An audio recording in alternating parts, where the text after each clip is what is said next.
দেখো মা, সেই যুগের মানুষ কেমন ছিল আর তোমরা কত ভালো। আমি তো তোমাদের কাছে টাকা চাই, উঠাইছি তো চেয়েছি সবভাবে উঠাচ্ছে, পরে এডিট করতে হবে। হ্যাঁ, ওইটাই তো বললাম। সেই হরিচাঁদ কাছে তারপরে ভিক্ষার ঝুলি দিয়ে ভক্তের দাঁড়ে দাঁড়ে গেলেন বাবা, কেউ ভিক্ষে দিল না। তোমরা তো দিয়েছো, কেউ ভিক্ষে দিল না। 300 টাকা জোগাড় হলো না। ধনী মালিক তখন 300 টাকার অনেক দাম বাবা। এক জমিদার ছাড়া 300 টাকা বের করার মতো সময় অবস্থা কারো ছিল না, কেউ দিল না।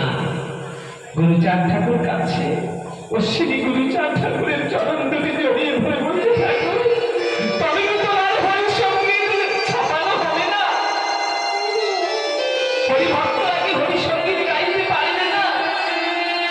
ঠাকুর বললেন হবে রে, হবে হবে।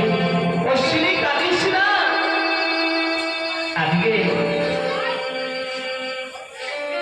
দেবলী নামে এক জমিদারের স্ত্রী, সে বাল্য বিধবা। দেবলী মা, যাকে আমরা বড় মা বলি, বড় মা। যখন হরিসঙ্গীতে ছাপানো হবে না, অশ্বিনী কাছে ফুলাই গলা গেড়ে যায়। আর গুরুচাঁদ সবার কাছে বলে, কি আছে ধনী নানি, আমায় 300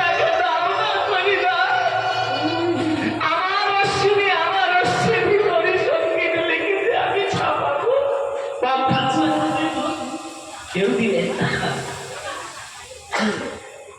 তখন সেই দেবলী মায় আমার এসে বলছে, অশ্বিনী এ বাবা কাঁদিস না।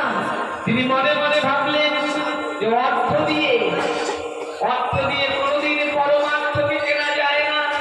কি বাবা যায়? আগেও বলেছি, আপনি অর্থ দিয়ে গাড়ি বাড়ি টাকা পয়সা মান সম্মান কিনতে পারবেন, কিন্তু ভক্তি কিঞ্চিত পরিমাণ কিনতে পারবেন না। যদি ভক্তি কিনতে হয় সেটা হবে এই সাধুগুরু বৈষ্ণবের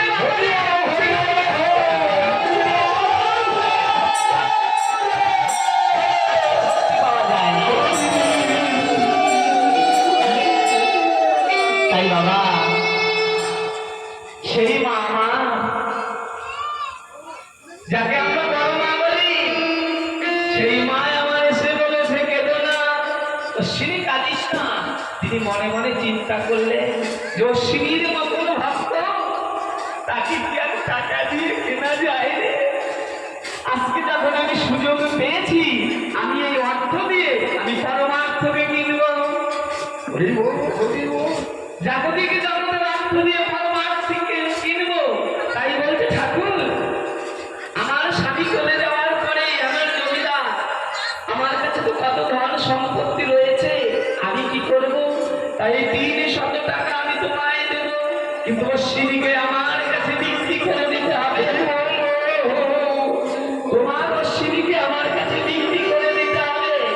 যদি তুমি বিক্রয় করো তাহলে আমি 300 টাকা দিতে পারি। আমার অশ্বিনী সে দেবলী মা আমার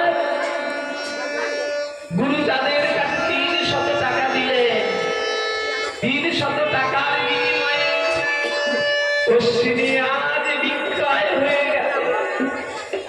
তোমার দেখেছো ভক্ত ভাব, খালি ঘন্টা প্রদীপ প্রজ্বলিত করলেই ভক্ত হবে না। আমাদের মতন খালি মালা তিলক, মোটা মোটা তুলসীর মালা, এই করঙ্গ আচিয়ার মালা পড়লেই মতুয়া হওয়া যাবে না। বলছে সারা জীবন ধরে যদি তুমি করো নাম সংকীর্তন, তবে ভালো আছে তুমি ব্রজেন্দ্র নন্দন। এত সোজা নয়। আমি মালা জপ করছি, পাঠক হয়েছি, ভক্ত সমাজে যাচ্ছি, আমার মধ্যে যদি ভক্তির সঞ্চার না হয়, কোনোদিন বাবা কৃষ্ণ ভক্ত হলে ভক্ত হওয়া সম্ভব নয়। জানি আমাদের যেরকম হয় না তুলসীর মালা, আমার কথা বলছি না, তোমাদের কথা বলছি না, তুলসীর মালা পড়েছি, নামের মালা নিয়েছি, তিলক করেছি, আমি কোনোদিন জানলামই না যে তিলকের জন্মটা কেমন করে হলো। কোনোদিন জানলাম না যে তুলসী মালাটা, আরো তো অনেক কিছু ছিল, তুলসীর মালাটাই হাতে কেন আসলো। অনেকেই আমরা জানি না, বলে আমি অমুক মতুয়া, কি বাবা তাই না? খারাপ পাবে না আমার কথা, জীব শিক্ষার করে বলা। মোটা মোটা আচির মালা করেছি যে আমি গে, আমি মতুয়া, কিন্তু মতুয়ার ফুল কম প্রাইজ একটা, যে মতুয়া কাকে বলে। প্রথম মতুয়া আমার শ্রীকৃষ্ণ চৈতন্য মহাপ্রভু, যে একবার হরির নামে মতুয়ার তার মাত্র জ্ঞান থাকে না, সে সমাজ সর্বদাই ভুলে দেবে।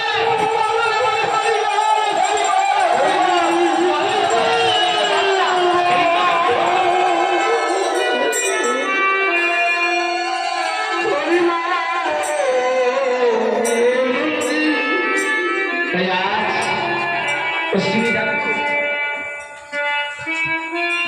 300 টাকার বিনিময়ে দেবলী মা কিনে দিলেন। লীলাটাকে মনের মধ্যে লীলা দর্শন করতে হবে যে আমার সামনে এই অশ্বিনী ঠাকুর দাঁড়িয়ে আছে, এই যে হরিচাঁদ ঠাকুর বসে রয়েছে, এই যে দেবলী মা, কত ভক্তগণ হরিচাঁদ ঠাকুর ভিক্ষে করছে। 300 টাকা তো দিলেন আজকে দেবলী মা হরিচাঁদ ঠাকুরে। হরে কৃষ্ণ। গুরুচাঁদ ঠাকুরের চরণে 300 টাকা রাখলে লীলা দর্শন করতে হবে, তবেই লীলার চিরন আস্বাদন করা যাবে, নদে নচেল বাবা নয়। ওই বসলাম, শুনলাম না, ভাবতে হবে যে আমি ওখানে এখানে আছে, তবেই সেই লীলা রস আস্বাদন হবে। তাই আজকে যখন সেই যখন মা আমার 300 টাকা দিলেন, কেমন বোঝো তো? যার জন্য সবকিছু পরিত্যাগ করে যার চরণে আশ্রয় করলো সেদিনও তাকে বিক্রি করে মা। সবটা বোঝা গেল। এই তো ভক্ত ভগবানের অবিনীয় দ্বন্দ্ব। ভক্ত ছাড়া আমরা গোবিন্দ থাকতে পারি না, আর ভগবান ছাড়া ভক্ত থাকতে পারে না। এটাই তো। আজকে যখন হলো 300 টাকা গুরুচাঁদের নয়ন দিয়ে ঝড় করে দাদন বাড়ি হয়েছে। মনে মনে বলছে অশ্বিনী রে, ও অশ্বিনী, তোর এত বড় আত্মত্যাগ।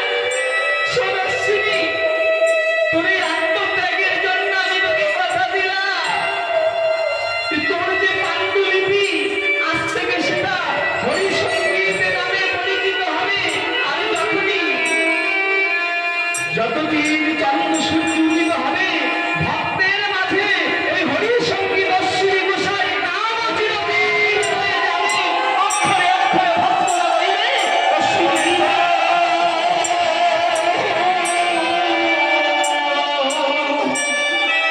আর অশ্বিনী ঠাকুরের চরণে আত্মনিবেদন করে বলছে ঠাকুর, তুমি আজ আমায় বিক্রি করে দিলে ঠাকুর।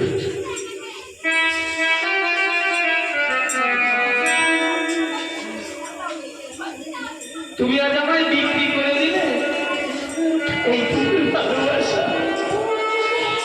শাস্ত্রে বলছে না, যে করে আমার আজ তারে করি সর্বনাশ, যদিও সে ছাড়ে না পাশ তারে করি দাসের দাস। ঠাকুর, তুমি আমায় এত ভালোবাসো, আজ 300 টাকার জন্য দেবলী মায়ের কাছে আমাকে বিক্রি করে দিলে। শোনো ঠাকুর, আমি তো জনমের মতন তোমার চরণ ছাড়া হলাম। আর কোনোদিন আমি এরা কাঁদতে বসে আসবো না ঠাকুর।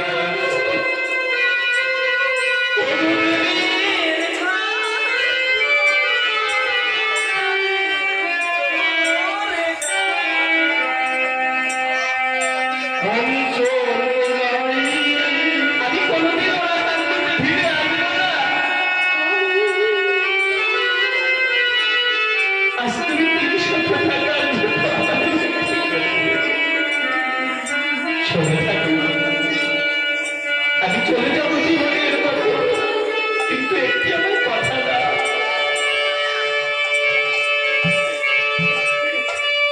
একটু আমার কথা দাও। আমি তো কোনোদিন আর তোমার চরণে আসবো না ঠাকুর।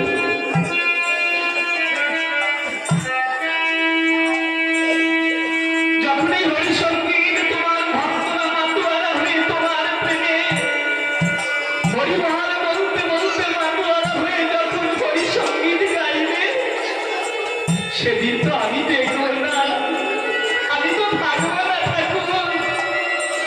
তুমি কথা দাও গো প্রেমের ঠাকুর, একবার কথা দাও। তুমি সেই ভক্তবাদী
আসার সময় ভিডিও করতে পারিনি, কারণ প্রচণ্ড তাড়াহুড়ো ছিল।